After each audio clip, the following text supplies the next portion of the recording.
I don't consider myself a tough individual. Now, neither do I consider myself a complete softy. I don't do manual labor on a daily basis or even a weekly basis, but I have. Uh, Building and maintaining ropes courses involves some pretty physical stuff. And you think about climbing trees and stretching cable and installing platforms.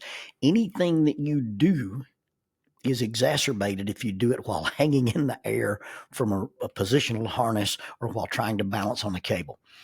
Cable is heavy, and when you pull it and you're trying to install it, you're pulling up and out, and you're fighting gravity on two planes. I've thrown some hay bales. My very first job was delivering shingles for a roofing company, and I climbed up a ladder. Actually, I climbed up two ladders that were tied together by a ski rope. OSHA never saw that. I've trimmed limbs off trees for a pulpwooder. I've cleaned brush with a machete and a halberd. I've hunted in the wilderness. I've backpacked. I've climbed. I've camped. My workout routine is not impressive, but neither is it passive. When talking to some people one night, I was with Dr. David Huff, and we were talking about SWAT training, and Huff told this guy, he said, Lonnie hides in places that would make the dirty jobs guy throw up. I've had emergency surgery twice and basically got myself to care on my own. I was driven by a guy, but I walked out of the woods on my own power. I'm not tough. I'm not a tough guy. I'm not a tough blue collar special forces level mountain man, but neither am I a silk swaddled messenger boy, to quote the favorite Viking movie of mine. I'm comfortable, if not competent, in my own skin. And I'm okay with my level of toughness, as relative as that term might be, since I'm not qualified to be, a special forces guy or a cage fighter or anything like that. But I'm okay with the things that I've done and my level of competency, and I don't have any doubts or regrets about my manliness. So imagine me sitting and having a discussion with two gentlemen. One is named Marty and the other one is named Marvin. Their last names is Nolan. And we're in casual conversation. And I mean that. We're just talking. We're not telling war stories. We're not regaling each other with deeds of daring do. We're just talking. And as part of the normal conversation, Marvin describes drowning a rattlesnake that he caught by lassoing it with one of his bootlaces. You got to understand, Mr. Marvin is an octogenarian. He has this place, this piece of property that's actually inside the boundaries of the land between the lakes. And one day he was out there pushing trees over with his bulldozer, and a bunch of Boy Scouts came through. And of course, you're in the middle of what you think is the land between the lakes sanctuary, and there's this dude shoving trees down with a bulldozer. Well, they called the feds in on him, and before you know it, down his little gravel dirt road comes the black SUVs. And he pulls out a plat map and shows them the topographical map and says, "This is my property, and this is where you're standing." And and as far as I know, he's the only guy that's ever been apologized to by the federal government. But that's Mr. Marvin. And his family was displaced at least twice. Had to move off their farm when they built the land between the lakes, and they built the dam in that area.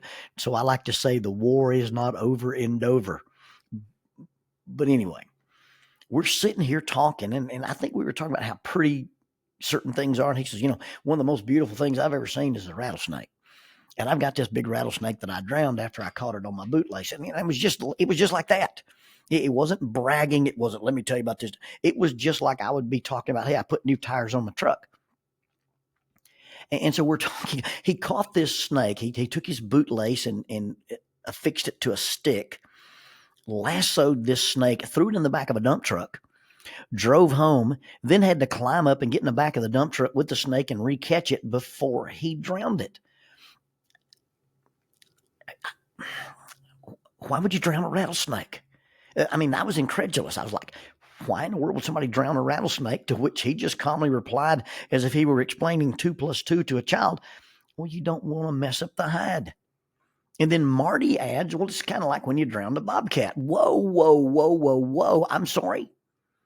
I don't have a reference for that. What did you just say? And Marty was like, it's like when you drowned a bobcat.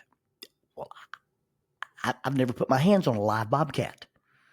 I've never wrestled a bobcat, and I've never even thought in the darkest part of my mind, you know what, this would be a great way to earn a Wile E. Coyote patch and see if I can drown a bobcat.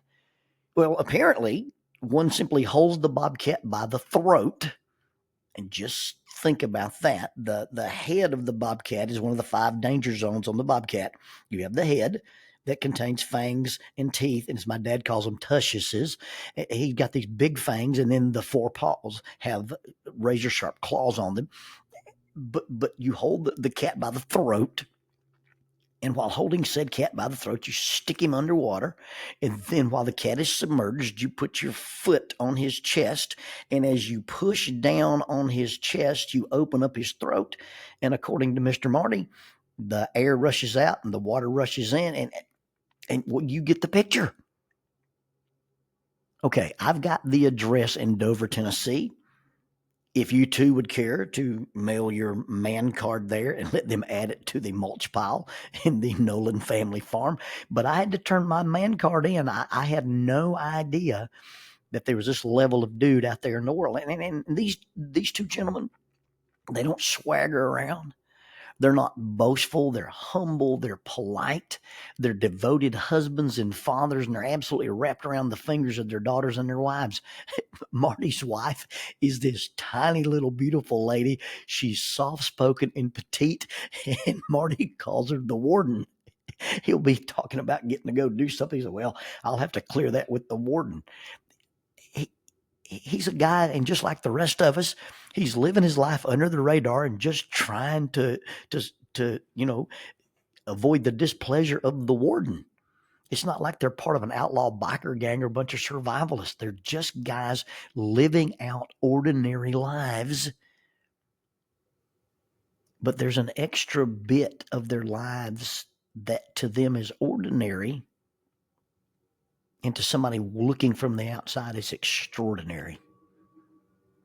And the extraordinary has become their ordinary. My best friend and climbing partner is Troy Farmer. He's another example of this. We've climbed together for probably 20 plus years, and our abilities are pretty close to the same thing. I've probably got an edge on him in strength. He's a lean guy, and depending on, when you catch him in his workout routine, he'd go between 135 and 145 pounds. I'm a solid 175 with some fluff around the edges that puts me closer to about 180. He came over, and he'll do anything I ask him to do, but he came over and helped me finish a couple of videos that I had. I was doing this video tutorial series from Brandon McGathern, the 10th Planet Black Belt. He had these courses that he put out on the internet. And as you study these courses, whether it was the truck or whether it was the Anaconda series, you had to get 200 reps in a month. So I was frantically trying to find people to drill with. And so Troy would come over and sort of pseudo grapple with me. He would let me get these reps in. Now, Troy has no interest in grappling whatsoever. He carries more weapons than Josie Wells. But he would come over and let me throw him around and put him in weird positions on my wrestling mat. And while we were wrestling, he always complained about my grip, about the strength of my grip. He still brings it up. We'll be sitting around talking, and he'll say, yeah, Lonnie's grip is brutal. Lonnie's grip is mean. He's got a mean grip. He still makes references to it. Yet when we work out for a climb, and when we get prepared to go do something in the mountains, he can do 2-finger pull-ups, and I cannot. I've got this Matolia simulator, this fingerboard in my garage, and we do some hangs on it. We do some dead hangs, and we do some pull-ups. And Troy can do 2-finger pull-ups, and I can't. And with all respect to my friend, I'm stronger than he is. I may be twice as strong as he is, but I can't do 2-finger pull-ups. But as part of his ordinary life, he used to ride an R1 sport bike. He rode it to save gas. He rode it every day to work. He rode it to Washington. Yeah, he's even done the Dragon's Tail, that multiple turn thing up in Tennessee. He's done the Dragon's Tail on a sport bike. I wonder how many times in a day, how many times in a week, or how many times in his lifetime has he used the first two fingers on either hand to engage the brake or the clutch on that sport bike. You see that thing he does on a regular basis, the thing he does ordinary, built up to make him able to do something that is extraordinary. Years and years ago, I got to go hunting with a guy named Bobby Brooks. Bobby Brooks took me hunting. Bobby's real close to my height. He's not super tall, he's not super short, but he's real close to my height. And at that time, when we went on this hunting trip, I was running 3.5 miles 3 times a week. I was probably doing an hour, maybe 2 hours of jujitsu. My cardio was off the chain. Well, we get out of this truck in the early part of the morning, and it's not yet daylight, and we take off walking in the woods, and we're going uphill, and I'm having a jog to keep up with this guy. This is the origin of my famous line that I've used in other contexts, but as we're walking and I'm, trying to catch my breath and blowing steam out and feeling like I'm about to have a heart attack, I say, hey, what time are we meeting that guy? And Bobby says, we're not meeting anybody else. I said, then we're not late. Slow down. But here's a guy close to my height who's not a runner. He doesn't work out, and he's walking my little short legs off. You know why? Well, it is 40 hours a week. Plus, in those days, he delivered packages for UPS. He spent every day of the week walking back and forth at an extraordinary pace because he worked for UPS. His ordinary life created an extraordinary pace. The ordinary pursuit of the samurai was a code called Bushido. And these guys that were these legendary warriors, they made it part of their everyday, not just in combat, but at home, if they were meditating, if they were gardening, if they were walking, if they were writing poetry. Their ordinary life was to be courageous, to be honest, to be just, to be righteous, to have integrity, to be loyal, and to be honorable. Now, the list varies depending on the translation that you're using, but when you read it, the legendary samurai were men who, according to this legend, lived that way all the time. They were tranquil, even in battle in the face of danger. And because they lived this code daily, then the manifestation of these extraordinary traits and even the extraordinary feats that are, attributed to the samurai, they weren't reserved for special occasions. They weren't reserved for heroic events. That's just how they live their lives. And there's echoes of the Bushido code in corporate America. Go into Mazda, Toyota, and look at the people who still take these things and try to elevate them as a standard for behavior or a standard of quality. But for the samurai, the extraordinary became ordinary. For the samurai, the extraordinary became ordinary. I want my life to be ordinary.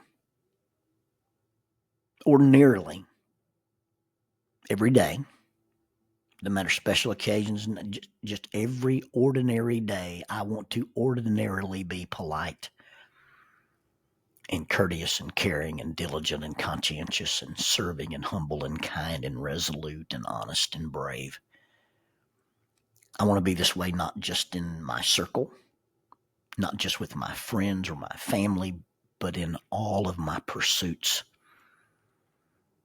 I want these kind of qualities. And biblically speaking, it would be love, joy, peace, patience, kindness, goodness, faithfulness, gentleness, and self-control. Those are the normal, everyday, ordinary traits of a person who's trying to be spiritual. They're the everyday, ordinary traits of a person who is trying to live a certain kind of life. I want to live in such a way that these good qualities just become my norm. I want these good qualities to be my ordinary.